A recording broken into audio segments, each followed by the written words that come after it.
할렐루야, 반갑습니다.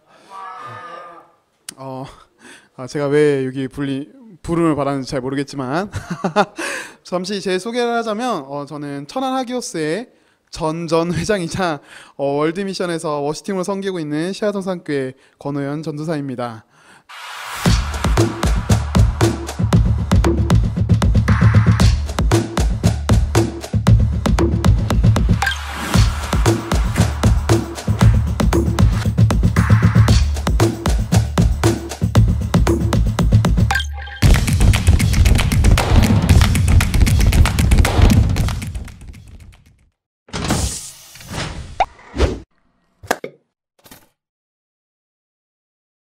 네.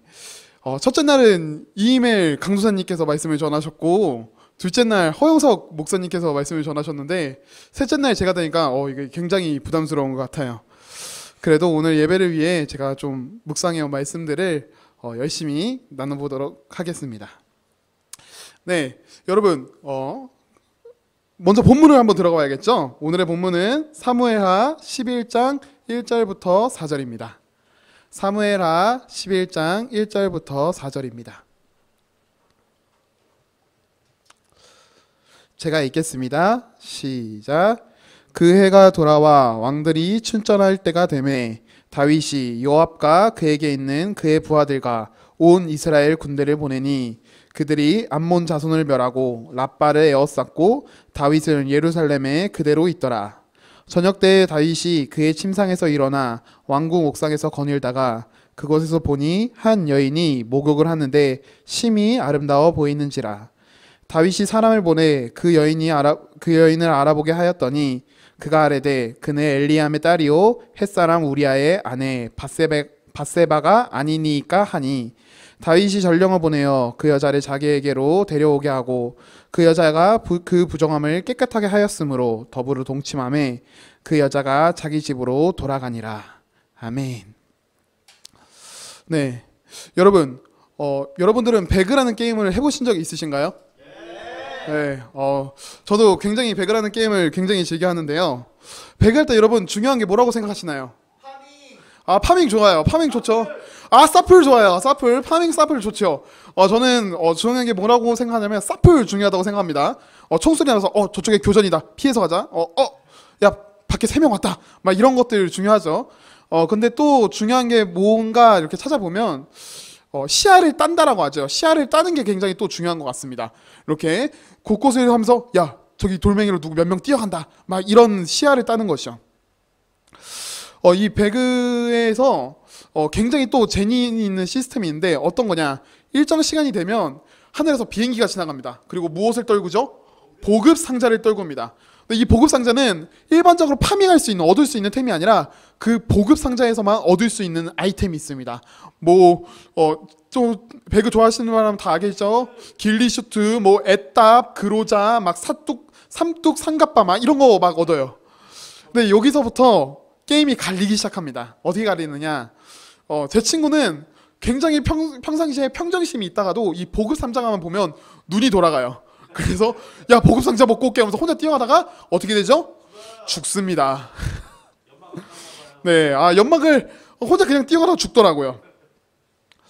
그래서 대부분 저도 한번 뛰어가 본 적이 있는데 이르지도 못하고 죽어본 적이 있습니다. 근데 여기 재미있는 거는 이 무엇에 초점을 두는가, 무엇에 시야를 두는가에 따라서 이 게임의 양상이 달라집니다.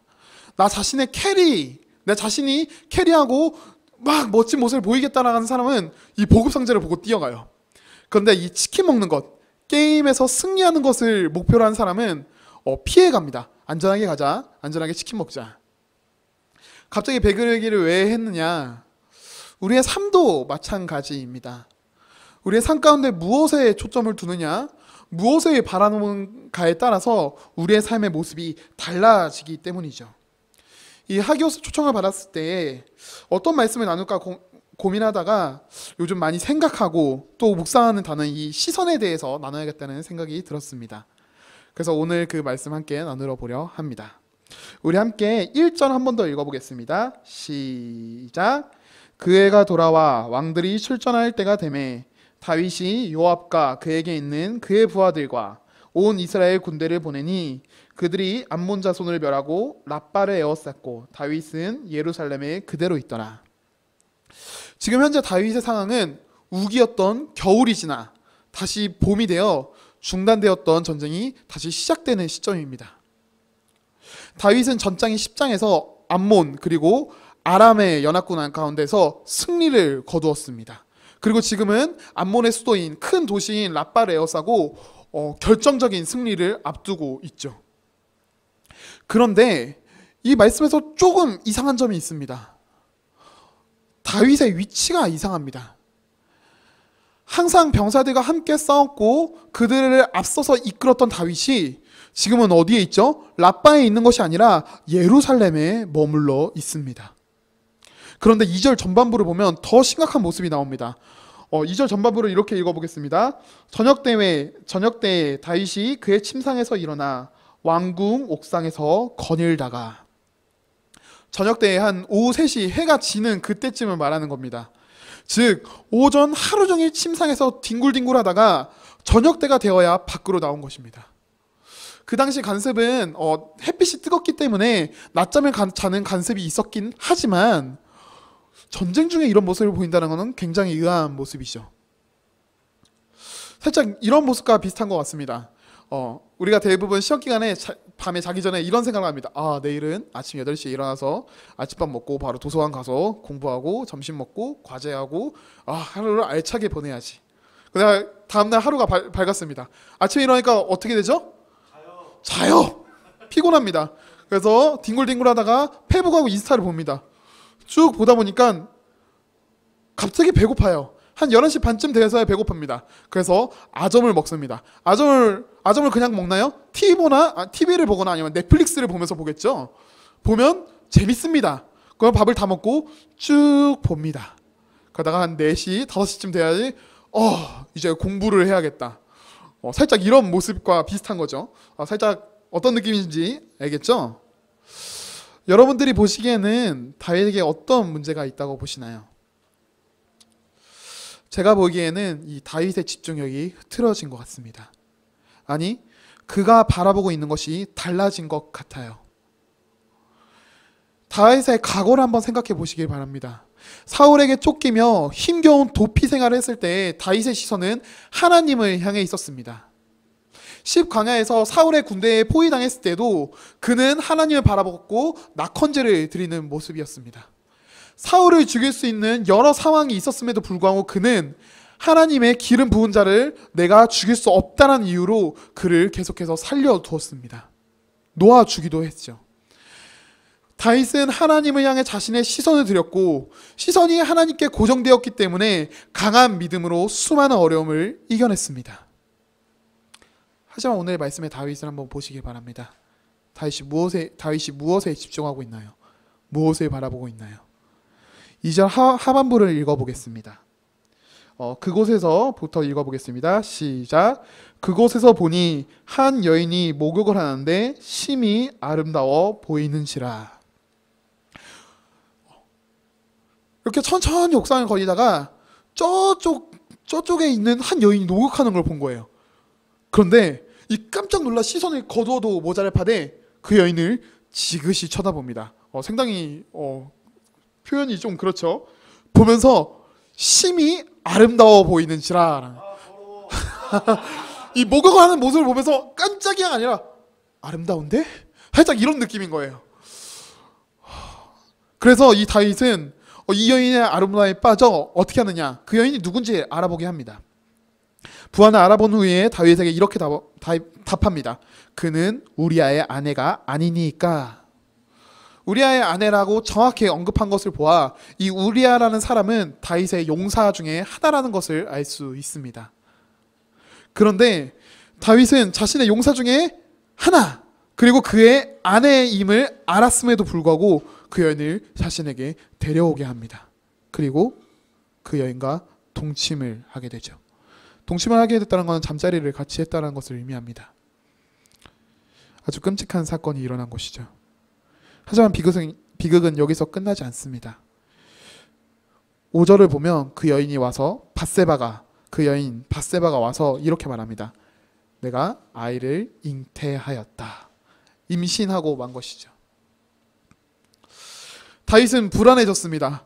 어떡하지?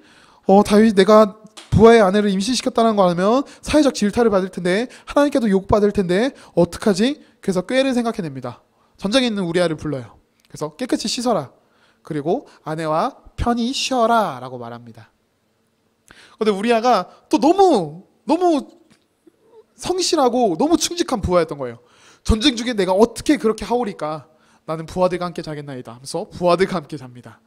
다윗의 깨가 틀어진 것이죠. 근데 다윗이 여기서 포기를 하느냐? 아닙니다. 무엇을 하냐면 죄를 은폐할 목적으로 요압에게 편지를 써서 우리아를 의도적으로 죽음에 이르게 합니다. 하나님을 향했던 다윗의 시선이 이제는 하나님에서부터 자기 자신에게로 변해버린 것이죠. 시선의 방향성이 행동의 방향성을 정한다라는 말이 있습니다. 다윗은 밧세바를 바라보았고 또 그를 얻기 위한 행동을 하였으며 그 결과 하나님과 반대되는 죄악의 길을 걸어가는 그 결과를 낳았습니다. 사단이 열심히 힘을 쏟는 일 중에 하나인데요. 바로 우리의 시선을 빼앗는 것입니다. 다른 것에 집중하게 만들고 더욱 몰입하게 하면서 그 일을 하는 것에 있어서 그 목표를 이루는 것에 있어서 어떠한 꺼리낌도 없이 모든 일을 하게 만드는 것이죠. 죄를 못 느끼는 상태, 양심의 가책을 못 느끼는 상태로 만들어 버립니다. 제가 웹툰을 좀 자주 보는데 네이버 웹툰 중에 다이스라는 웹툰이 있습니다. 잠깐 설명을 하자면 거기서 나오는 주인공이 나옵니다. 그 주인공의 이름은 동태인데 이름부터 살짝 좀 약해 보이죠? 왜소하고 조그만하고 그 다음에 또 거기 극 중에서는 못생겼다라고 말합니다. 그래서 친구들에게 따돌림을 당해요. 근데 그 친구가 어느 날 신기한 주사위를 하나를 얻게 됩니다. 주사위를 굴려보니 그 주사위에서 나오는 눈금대로 자신의 모든 것을 바꿀 수 있는 거예요.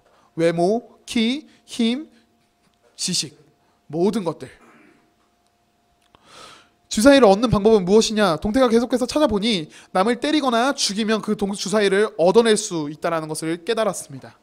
하지만 동태는 착한 심성을 갖고 있었기에 그 짓을 하지 않죠. 내가 어떻게 사람들에게 그래? 하지만 동태가 원하는 것 한 가지가 있었습니다. 바로 누구냐? 짝사랑하는 은주였습니다. 어쩌다 은주가 나쁜 길로 빠져나가게 되고 그곳에 계속해서 끌려가게 됩니다. 근데 이제 동태가 변하기 시작합니다. 은주에게 초점을 맞추고 은주를 구하기 위한 행동을 하다 보니 초반에 남들의 상처 입히기를 두려워했던 동태가 남을 상처 입히고 죽이고 다이스를 얻어내서 점점 더 강한 힘을 추구하게 됩니다. 그래서 지금 현재는 제가 그 다이스라는 웹툰을 보고 있지 않지만 제가 현재 최근에 봤을 때는 사람들이 그런 말이에요. 뭐야, 초반에 그렇게 착했는데 완전 사이코패스가 된 거 아니야? 동태는 그 은주라는 목표에 너무 몰입한 나머지 다른 것들은 아무 소용없이 그렇게 만들어버리고 만 것입니다. 이러한 모습을 어떻게 해결할 수 있을까? 우리 성경 요한일서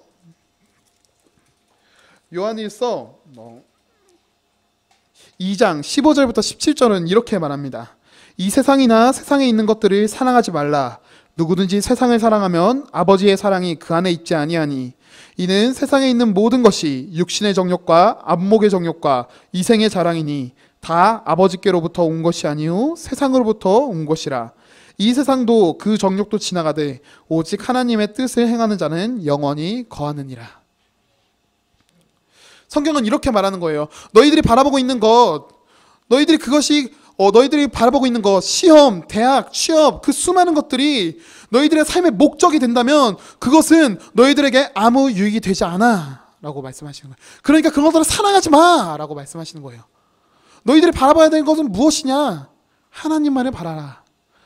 그러한 수많은 정욕들은 지나가고 사라지지만 하나님의 영광은, 하나님의 은혜는 영원하다라고 성경은 그렇게 말하고 있습니다. 여러분들에게 묻고 싶습니다. 오늘날 우리는 무엇을 바라보고 있나요? 무엇에 집중하며 무엇을 얻기 위해 걸어가고 있나요? 시선의 방향성이 틀어지면 자연스럽게 우리의 행동도 우리의 모습도 하나님과 멀어지게 됩니다. 어쩌면 이미 멀어지고 무너진 분들이 계실지도 모르겠습니다. 설상가상으로 전 세계를 강타한 이 코로나 때문에 더욱 우리의 고민거리와 근심과 걱정과 두려움들이 늘어날 수 있겠죠. 시험은 어떡하지? 대학은 어떡하지? 취업은 어떡하지? 근데 여러분, 그러한 것들이 하나님 향한 여러분들의 시선을 가로막고 있지는 않은가요? 하나님 향한 우리의 시선을 흐려지게 만들고 있지는 않은가요? 제가 천안 하기오스를 맡았을 때 가장 힘들었던 것이 무엇이냐라고 한다면 나 자신을 내려놓는 것이 가장 힘들었습니다. 어떤 것을 내려놓는 게 힘들었냐 하면 제 자신의 연약함이었어요. 그로 인해 나오는 두려움이었죠. 인간관계를 쌓기를 두려워하고 처음 보는 사람과 이야기하는 걸 두려워하던 제가 하기오스 회장을 맡게 한 거는 너무나도 큰 도전이었습니다. 그런 일을 맡다 보니 어떻게 되느냐, 그때는 형이었죠. 이메일이 형을 의지하게 되는 거예요. 형 어떻게 해요? 형 이거는 어떻게 대응하죠? 형 이거는 어떻게 하면 돼요? 계속 물어봤어요. 그리고 모든 사역들을 사무적으로 일적으로 진행하려고 했습니다. 그래서 그 모든 일을 진행하는 과정 가운데 걱정과 근심과 두려움들이 너무 앞서서 스트레스를 굉장히 많이 받았어요. 원형 탈모까지 왔어요. 이거 회장들은 이거는 다 얻는 건데 원형 탈모까지 왔습니다. 어느 날 너무 가슴이 답답한 거예요. 해결 방법이 없다. 내가 어떻게 하면 할 수 있을까? 그래서 열심히 천호지를 뛰었습니다. 단대호수를 열심히 뛰었어요. 열심히 뛰다가 멈춰서 생각했습니다. 이 하기오스를 잘 가꾸는 것에 있어서, 하기오스를 잘 만들어 나감에 있어서 가장 중요한 것, 가장 첫 걸음은 무엇인가? 머릿속에 새록새록 생각이 떠오르는 거예요. 임원들이 헌신해야지. 임원들의 헌신. 하기오스 애들한테 적극적으로 푸시해서 애들에게 적극적인 자세를 유도해야지. 여러 가지 교재 프로그램을 만들어서 재밌고 즐거운 하기오스를 만들어야지. 근데 갑자기 머리가 띵 하면서 드는 생각이 있었어요. 내가 생각하는 것들 중에서 하나님이 존재하지 않는 거예요. 내가 생각하는 그 범주 안에서 하나님이 전혀 없는 거예요. 내게 앞서는 걱정과 근심들이 내 눈을 가리고 있었던 것이죠. 그때부터 다시 마음을 먹었습니다. 다시 한 걸음부터 시작하자. 시간 나은 대로 소강당을 많이 찾아갔던 것 같습니다. 그래서 가장 많이 기도했어요. 하나님을 바라보게 해주세요. 나의 힘이 아닌 오직 주님의 능력으로 살아가는 도구가 되게 해주세요. 말씀 위에 서는 내가 그리고 하기오스가 되게 해주세요.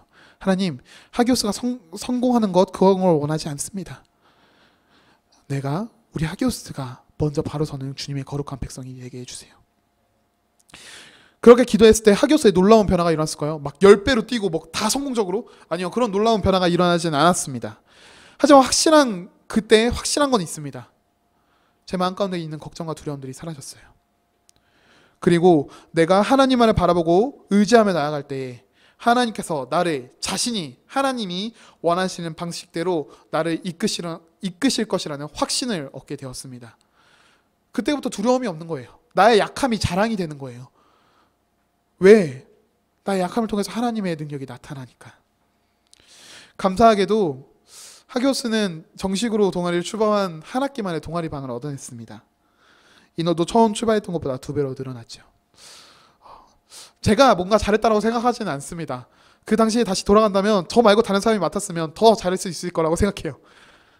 하지만 이 당시 말하고 싶은 거는 다 하나님께서 하셨다라는 것입니다. 가끔씩은 우리의 걱정들이, 우리 앞에 있는 두려움들이 주님을 향한 시선을 막고 방해할 때가 있습니다. 그로 인해 좌절하고 무너지는 사람도 있죠. 하지만 우리가 한 가지만 기억했으면 좋겠습니다. 우리가 주님께 시선을 들이며 나아갈 때에 우리가 죄 가운데 떠나갈 수 있게 되고, 두려움과 걱정이 아닌 주님께서 하실 일에 대한 기대와 소망으로 살아가게 된다는 것을 우리 모두가 기억했으면 좋겠습니다. 히브리서는 이렇게 말합니다. 믿음으로 아브라함은 부르심을 받았을 때 순종하며 장래의 유업으로 받을 땅으로 나아갈새 갈 바를 알지 못하고 나아갔으며, 미드의 조상 아브라함은 고향 땅을 떠나는 하나님의 말씀 가운데 두려웠지만 순종하며 나아갔습니다. 그 믿음의 길 여정 가운데 아내를 누이라고 속이고 수많은 믿음의 굴곡의 절차가 있었지만 그가 결국에는 사랑하는 아들 독자, 그 아들을 하나님께 바침으로써 그 믿음을 보여주었죠. 그가 그런 믿음을 반응하며 나아갔을 때 하나님께서 그에게 축복을 내려주십니다. 너의 자녀가 하늘의 별과 같이 바닷가의 모래와 같이 되리라. 또 생각해 보십시오. 미스바의 대성회를 한번 생각해 보시기 바랍니다. 사무엘과 이스라엘 백성들이 미스바에 모여 회개하며 하나님께 부르짖으며 나아갔을 때 블레셋 군대가 그 소리를 듣고 쳐들어왔지만 이스라엘 사람들은 더욱 하나님께 부르짖었고 하나님께서는 큰 우레를 통하여 블레셋 군대를 쫓아내셨습니다. 또한 이른 이스라엘 영토를 회복시켜 주셨죠. 다윗은 하나님께 시선을 드리며 골리앗을 물맷돌로 쓰러뜨렸고 또 다니엘을 하나님께 시선을 드리며 사자굴에서도 살아 돌아옵니다. 우리의 믿음의 선조들은 하나님을 바라봄으로써 믿음으로 행동하였고 하나님께서는 그들의 믿음에 반응하였고 역사하셨습니다. 이러한 하나님의 놀라우신 역사가 함께 예배를 드리며 하나님께 시선을 드리는 우리 모두에게 있기를 간절히 소망합니다. 좌절하고 무너졌다면 이제부터 한 걸음 시작하길 바랍니다. 하나님과 나 사이에 있는 장애물부터 제거하는 거예요. 시험이 내 삶의 목표가 되었다면, 대학이 취업이 내 삶의 목표가 되었다면 제쳐두고 하나님을 바라보며 선포하는 겁니다. 시험아, 취업아, 대학아, 너희들은 하나님께서 나를 사용하시기 위한 도구에 불과하다라는 것을 선포하시길 바랍니다. 또 시선을 흐리게 하는 것이 있다면 다시 한번 시력을 고정하시기 바랍니다. 이렇게 안경을 벗으면 아무리 집중해도 보이지 않아요. 저도 지금 여기 앞에 있는 문식의 얼굴에 보이지 않습니다. 하지만 안경을 썼을 때 문씨가 입고 있는 티의 색깔까지 다 보이는 것처럼 여러분, 우리의 시선이 흐려졌을 때 말씀이라는 안경을 끼고 주님께서 하실 일들을 바라보시길 바랍니다. 그제서야 하나님이 하실 일들이 보이는 거예요. 제가 좋아하는 찬양이 있습니다. 예수전도단의 시선인데 찬양 가사가 이렇습니다. 내게로부터 눈을 들어 주를 보기 시작할 때 주의 일을 보겠네. 내 작은 마음 돌이키사 하늘의 꿈꾸게 하네. 주님을 볼 때 모든 시선을 주님께 드리고 살아계신 하나님을 느낄 때 내 삶은 주의 역사가 되고 하나님이 일하기 시작하네. 우리의 삶 속에서 작은 것부터 하나씩 노력하기를 소망합니다. 어제 허영석 목사님께서 말씀하셨던 것처럼 지금 바로 행동하기를 원합니다. 그래서 오직 하나님만을 바라보는, 또 그로 인해 우리의 생각과 판단을 뛰어넘어 일하시는 하나님을 경험하는 은혜가 하기오스와 영상을 예배드리는 우리 모든 이들의 있기를 간절히 소망하고 기도하겠습니다. 기도하고 마치겠습니다. 사랑이 많으신 하나님 아버지, 오늘도 주님 앞에 나와왔습니다. 주님, 주님의 말씀 앞에 서서 우리가 무엇을 바라보고 살아가고 있었는지, 무엇을 마음에 품고 살아가고 있었는지 다시 한번 돌아봅니다. 주님, 우리의 마음 가운데 하나님이 아닌 다른 것을 바라보고 다른 것을 품고 있었다면 오늘 이 시간 다시 한번 그 모든 것들을 제하고 하나님만을 바라볼 수 있게 하여 주시옵소서. 그래서 하나님만을 바라보며 믿음으로 반응하며 하나님의 때에 하나님의 그 도구대로 사용받는, 그래서 우리의 삶을 통해 주님이 살아계심을 나타내는 그 우리 모두가 되기를 간절히 소망합니다. 주님, 우리의 삶을 인도하여 주시옵소서. 나를 위하여 죽으시고 부활하신 우리의 소망 되시고 생명 되시고 힘이 되시는 우리 주 예수 그리스도의 이름으로 기도드렸습니다. 아멘. 여러분 고생하셨습니다.